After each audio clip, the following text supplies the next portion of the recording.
My girlfriend laughed and told everyone I'd never be a good husband. I walked away without arguing. Then her best friend texted me what happened after I left. By the time I was alone, the noise hadn't stopped. My phone kept lighting up against the dark interior of my car, screen flashing names, previews, notifications stacked on top of each other. I didn't open anything. I let it buzz until the vibration blurred into a dull background hum. I was parked a few streets away from the place I'd just left, engine off, hands resting uselessly on my lap, trying to understand how something so small could split everything so cleanly. The moment replayed without asking. Her laugh came first, sharp and easy, the kind meant to entertain. Then the sentence, tossed out like a punchline. Faces around us reacted before I did. Some people laughed too quickly. Others smiled and looked away. A few froze, caught between politeness and discomfort. I remembered how the air shifted right after, like everyone felt it, but no one wanted to name it. I stood there long enough to let the silence stretch, long enough to make it clear I'd heard her. Then I turned and left. I didn't slam a door. I didn't raise my voice. I didn't ask her what she meant or demand an explanation. That restraint surprised even me. The embarrassment burned, but anger never quite showed up. What replaced it was something quieter, heavier. A clarity I hadn't felt before. I understood in that instant that defending myself would only make her joke land harder. Fighting back would have turned me into part of the entertainment. Sitting there alone, I felt the weight of being discussed rather than respected. My cheeks still felt warm, not from fury, but from exposure. Being laughed at in public does something strange to your sense of place. It makes you aware of how quickly dignity can be traded for approval. I stared through the windshield, watching nothing, while my phone kept insisting I rejoin the noise. That's when the thought crept in, uninvited but steady. Something else had happened after I walked out. I didn't know what yet, only that the energy I'd left behind wouldn't have settled easily. Crowds sense disruption even when they don't understand it. Silence lingers longer than arguments ever do. I stayed where I was, letting the quiet hold me, choosing not to react. The buzzing finally slowed. I exhaled, feeling the shock settle into something solid. Whatever came next would come without my participation. And somehow, I knew that choice mattered more than anything I could have said. Before that night, the relationship looked solid from the outside and felt mostly steady from within. We'd been together long enough that routines had formed without effort. There was comfort in knowing each other's habits, in the predictability of shared weekends, in the quiet understanding that came from time rather than intensity. I wasn't the loud one. I didn't dominate conversations or command attention. I showed up, followed through, remembered details, handled things that needed handling. Reliability was how I expressed care, and for a long while, that seemed to be enough. She moved through rooms differently. People noticed her the moment she arrived. She was quick with stories, expressive with her hands, confident in groups where I preferred to listen. Friends gravitated toward her energy. I didn't resent that. In fact, I admired it. Being with someone so socially fluent felt like balance. Where she expanded outward, I grounded things. At least, that's how I understood it at the time. There were moments, small ones, that hinted at something uneven. Comments made in passing. Teasing remarks delivered with a smile. Little jokes that landed at my expense and earned laughter before I could decide how they made me feel. Whenever I hesitated, she'd brush it off as harmless. "You know I'm kidding. Don't be so serious." The tone was light enough that pushing back felt unnecessary, even petty. I told myself this was normal. That humor was her language. That being easygoing meant not taking every comment personally. I'd grown up believing strength looked like patience, so I practiced letting things go. Each time I did, I felt a brief flicker of discomfort, quickly buried under logic. She didn't mean it. Everyone else was laughing. It wasn't worth making awkward. There were good memories too. Long talks late at night. Shared plans spoken casually, but with assumption. Moments where she leaned on me without irony or audience. Those times reinforced my choice to overlook the rest. I trusted the version of us that existed privately more than the one that appeared in crowds. Looking back, the imbalance wasn't loud. It didn't announce itself as cruelty. It hid inside charm and familiarity. I wasn't ignoring red flags so much as translating them into something softer. What I called tolerance felt like loyalty.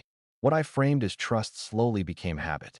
And the unease I noticed early on stayed small enough to live with, until it didn't. The night itself didn't feel charged when it began. It was one of those gatherings that blurred together with others we'd attended before. A mix of familiar faces, shared food, overlapping conversations. Someone's place, warm lighting, music low enough to talk over. I remember feeling settled, comfortable in the background rhythm of it all. I had a drink in my hand, leaned against a counter, listening more than speaking, content to let the evening unfold without effort. As the hours passed, the energy shifted the way it always does when people relax. Laughter came easier. Stories stretched longer. Filters loosened without anyone noticing the moment it happened. Conversations wandered from work to memories to speculation about the future. Someone brought up engagements. Another couple joked about timelines. It was casual, almost inevitable, the way talk drifts when people feel safe together. I wasn't tense. I wasn't guarded. I hadn't rehearsed anything in my head. I didn't sense a need to. I felt included without being on display, which was my preferred place in a room like that. When questions brushed past us about what was next, I smiled politely and let them pass, assuming we'd navigate it the way we always had, quietly, privately. She, on the other hand, was fully in her element. The attention energized her. She stood taller, spoke faster, fed off reactions. People circled closer when she talked. I watched her move through the group with ease, admired how naturally she filled space. It didn't bother me. I was used to being the steady counterweight, the one who didn't need to be seen to feel secure. At some point, the conversation narrowed, as if drawn toward us without warning. Someone asked a question that lingered a second too long. A few heads turned. It didn't feel threatening, just mildly curious.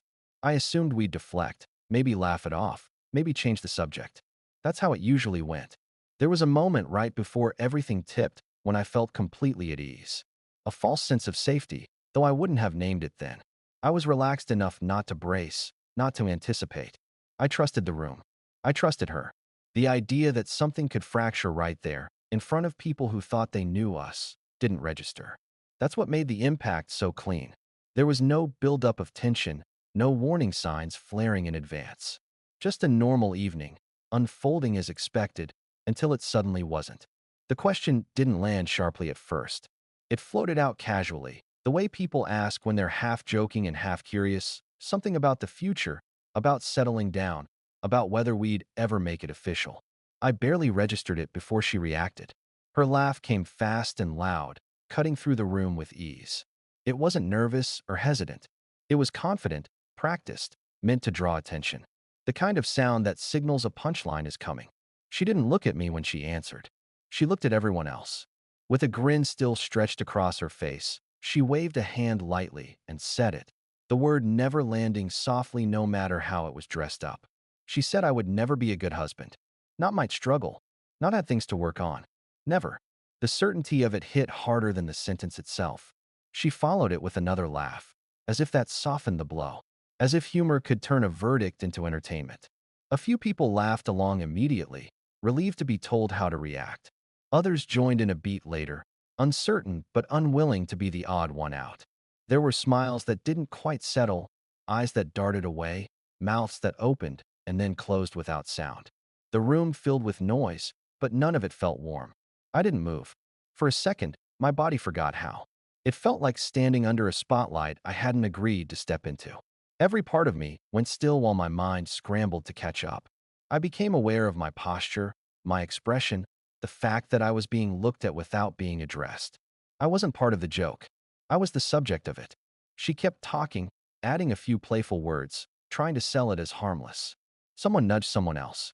Someone lifted their glass. The moment rolled forward without waiting for my consent. I realized then that whatever I said next would shape how everyone remembered it. If I laughed, it would confirm her story. If I pushed back, I'd look defensive. Either way, the damage was already done. What struck me most wasn't just the embarrassment. It was the finality in her tone. The way she'd spoken as if this was a known truth, something already agreed upon. That kind of statement doesn't slip out by accident. It carries intention, even when wrapped in humor. Words like that don't rewind themselves. I felt exposed in a way I hadn't before. Not angry, not yet. Just suddenly aware that something fundamental had shifted in front of witnesses. The laughter faded into background noise, but the sentence stayed exactly where it landed. And I knew, with a quiet certainty, that no amount of explanation would ever fully erase it. I looked around without turning my head too much, taking in reactions the way you do when you don't want to be obvious. A few people were still smiling, laughter trailing off as if it might find its way back if given time. Others suddenly found reasons to look at their drinks, their phones, the wall behind me. Eye contact broke quickly. It was clear who felt entertained and who felt uncomfortable, and neither group knew what to do with me. She kept going. Another comment followed, lighter in tone, stacked on top of the first, as if repetition could turn it into truth through familiarity. It sounded rehearsed, effortless. The crowd responded unevenly this time. The laughs were thinner, less certain. Someone let out a noise that was meant to be supportive but landed awkwardly instead. The energy shifted again, tightening. A voice from across the room tried to soften it. A joke meant to redirect, to ease the moment back into something safe. It hovered briefly, then fell flat. No one picked it up. The attempt only highlighted how off-balance things had become. Conversations nearby stalled, then restarted in fragments, like people testing whether it was acceptable to move on. I stayed quiet. Not frozen, not stunned beyond movement, just withdrawn. It felt like stepping backward without taking a step. The room hadn't changed physically, but my place in it had. I was suddenly aware of how alone you can feel surrounded by people who are pretending nothing happened.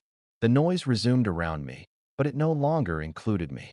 What surprised me was how quickly I detached. The disbelief didn't come with panic. It came with distance. I stopped listening for what she might say next. I stopped caring how it would land. My attention turned inward, toward the realization that I didn't belong in that moment anymore. Standing there, silent, I felt myself recede. Not out of fear, but out of recognition. The laughter had done its work. The room had chosen its comfort over my dignity. And without saying a word, I began to step away long before I actually left. I didn't make the choice all at once. It arrived quietly, settling in as I stood there listening to the room recover without me. I understood, with a strange calm, that anything I said would only give the moment more weight than it deserved. A defense would turn me into the punchline's partner.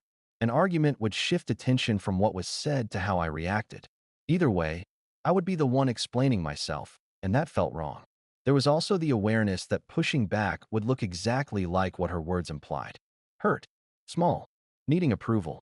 I knew the group well enough to recognize how quickly confidence is mistaken for guilt in social spaces like that. Silence, on the other hand, required no justification. It didn't ask for permission. It simply refused to participate. I took a breath that felt deliberate, steadying rather than dramatic. No one was watching closely anymore. The moment had already moved on in their minds, even if it was still ringing in mine. I reached for my jacket, did it slowly, naturally, the way you do when you're leaving somewhere you don't plan to return to that night. No explanations were owed. No scene was necessary. I murmured something vague to the nearest person, not an apology or an excuse, just enough to be polite. Then I walked toward the door. Each step felt lighter than the last, not because it didn't hurt, but because I wasn't carrying the need to be understood anymore. The noise behind me blurred into something distant, irrelevant. Outside, the air felt different. Cooler. Honest. I stood there for a moment before moving on, realizing that the choice to leave had already drawn a line. I hadn't stormed out. I hadn't demanded respect. I had simply removed myself from a place where it was optional. As I walked away, something settled into place.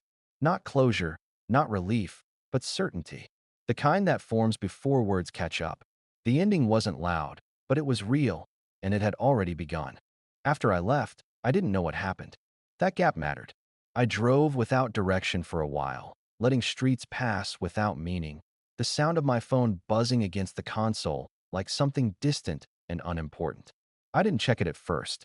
I already knew who it would be from, and I wasn't ready to hear anything framed as damage control or confusion. Whatever was unfolding back there no longer felt like my responsibility to witness. Eventually, I stopped somewhere quiet and sat with the engine off. The screen lit up again and again. Missed calls stacked. Messages previewed without being opened. I could tell the tone had shifted just by the frequency alone. When people panic, they don't pace themselves. They flood. I let it happen. The distance felt intentional, almost necessary, like stepping outside during a fire alarm to breathe clean air while everyone else stayed inside arguing about smoke. What struck me most was how calm I felt not knowing. For the first time all night, my chest wasn't tight. I didn't need updates. I didn't need explanations. The version of events forming without me was no longer something I had to manage. That realization brought a strange stillness, the kind that comes when you stop bracing for impact because you've already moved out of range. I imagined the room after my absence, conversations bending to fill the space I left behind, people asking questions without answers. But I didn't chase those thoughts for long. Curiosity would have pulled me backward. Silence kept me where I was. By the time I finally looked at the phone hours later, it felt less like a lifeline and more like a record of something that had already passed. Whatever happened after I walked away happened without me. And for once, that felt like exactly where I needed to be. The message came later that night, long after the noise had faded. It wasn't from her. It was from her best friend, someone I barely spoke to outside group settings. The preview alone made my stomach tighten. She asked if I was okay. Not where I went. Not why I left. Just that. I stared at the screen for a while before opening it, unsure what I expected, but certain it wasn't concern. She followed up before I could reply. She said she felt strange after I walked out, that the room shifted in a way no one could ignore. She admitted the laughter didn't land the way it was supposed to, that it lingered too long, turning awkward instead of playful. She wrote that she hadn't laughed, even though she'd felt pressured to smile. Reading that felt grounding in a way I hadn't realized I needed. Then she told me what changed. After I left, the jokes stopped. Conversations stalled. People asked where I went, and no one seemed comfortable answering. My girlfriend tried to keep things light at first, brushing it off, saying I was probably being dramatic. But the energy didn't recover. According to her friend, the room never settled back into ease. The moment stayed suspended, heavy and unresolved. She said something else that stuck with me. She wrote that watching me leave without reacting made everyone rethink what they'd just heard. That silence did more than an argument would have. It made people question intent instead of tone. It made the comment feel real instead of funny. That wasn't validation I'd expected, but it landed deeply. Her friend admitted she felt uneasy staying after that. She said the laughter had sounded different once it echoed back without me there to absorb it. She told me she wished she'd spoken up in the moment, but didn't know how. Reading that didn't bring satisfaction. It brought clarity. The discomfort wasn't imagined. It wasn't personal oversensitivity. It was shared. I thanked her for telling me. I didn't ask for more details. I didn't want a play-by-play or names or reactions. Knowing that the atmosphere fractured on its own was enough. It confirmed something quiet but important. Walking away hadn't erased me from the room. It had forced everyone else to sit with what was said, without a shield, without a target. When I put the phone down, the unease I'd been carrying shifted shape. It wasn't relief exactly. It was recognition. The moment mattered, not because of how loudly it ended, but because of how clearly it revealed where I stood. She told me what it felt like from the inside, after the door closed behind me and my absence became noticeable. At first there was a pause that no one filled. The laughter didn't taper off naturally. It dropped, sudden and unfinished, like someone had cut the sound mid-note. A few people glanced toward the space where I'd been standing, then at each other, unsure whether to keep smiling or let their expressions fall. Someone finally asked where I went. The question wasn't loud, but it landed heavily. My girlfriend answered quickly, too quickly, saying I probably needed air or had taken something the wrong way. She tried to keep her tone playful, but according to her friend, it sounded strained. The ease she'd had moments earlier didn't return. Every word after that carried effort. A man across the table, someone I barely knew, shifted in his seat and said the joke had been harsh. Not angrily, not accusingly, just plainly. That comment changed everything. My girlfriend laughed again, sharper this time, and said people were being too sensitive. She insisted it was obvious she hadn't meant it. The explanation felt rehearsed, like something she'd used before. But the room didn't follow her lead. A couple of people nodded without conviction. Others stayed quiet, eyes lowered, drinks untouched. The energy fractured into pockets of discomfort. No one resumed the earlier conversation. Topics started and died within seconds. Every attempt to move forward circled back to what had already happened. Her friend said the tension grew thicker with each deflection. When my girlfriend tried to redirect attention with another joke, it fell flat. Someone else mentioned that comments like that linger, even when disguised as humor. The words weren't dramatic, but they carried weight. That was when the control she usually held in group settings began to slip. She grew defensive, not loud, but clipped. She repeated that I knew how she was, that everyone was overthinking it. The more she pushed that narrative, the more uncomfortable people became. A few guests started checking their phones. Someone stood up to refill a drink and didn't come back. The gathering thinned without announcement. What struck her friend most was how often my name came up after I was gone. Not in blame, but in reflection. People wondered aloud why I hadn't responded.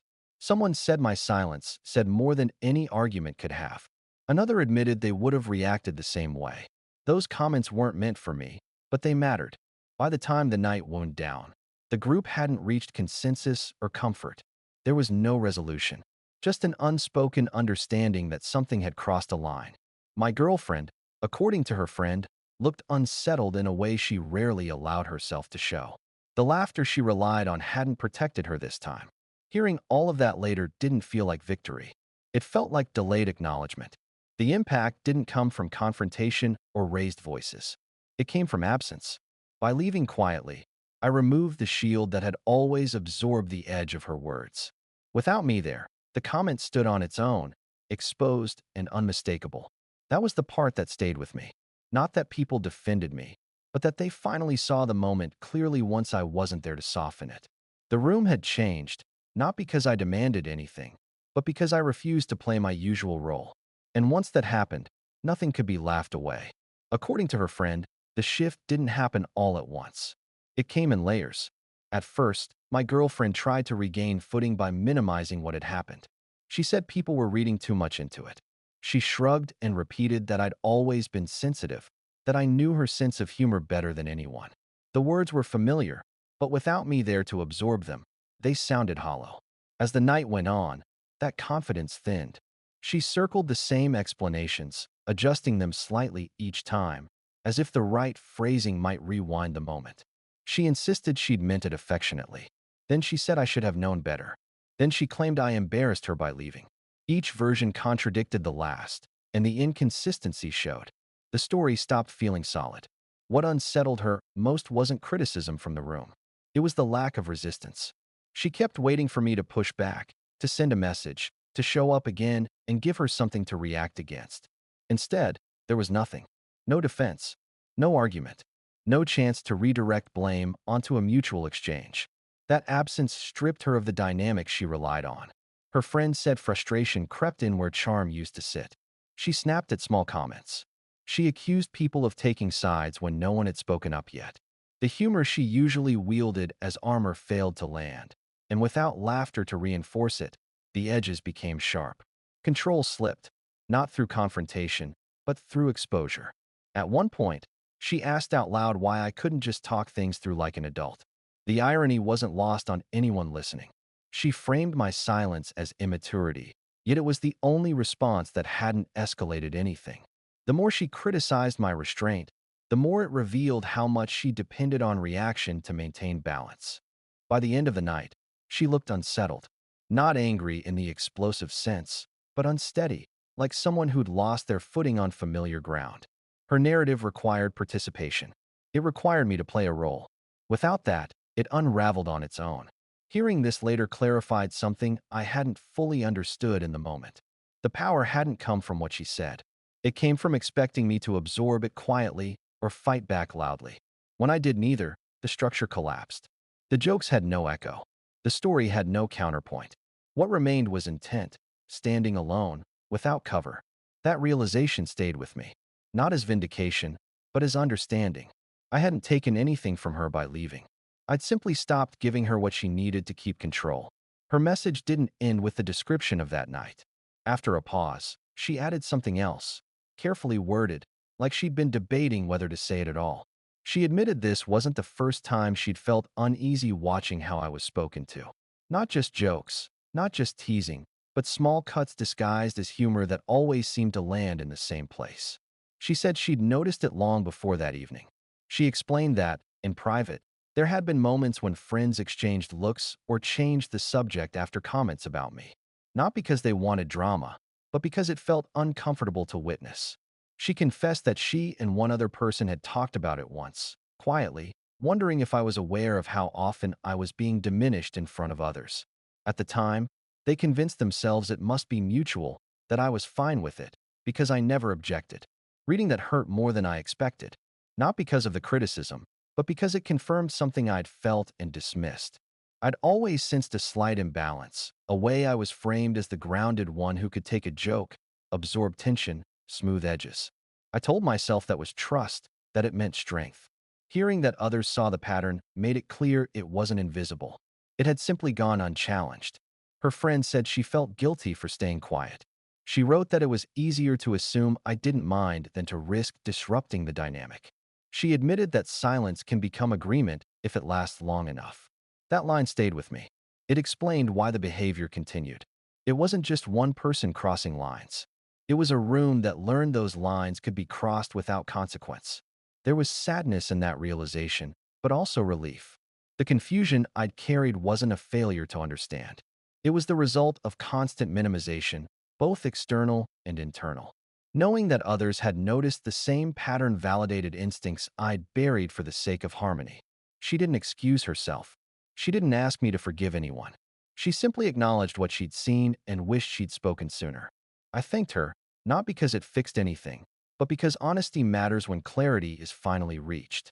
When I put the phone down, grief settled in quietly.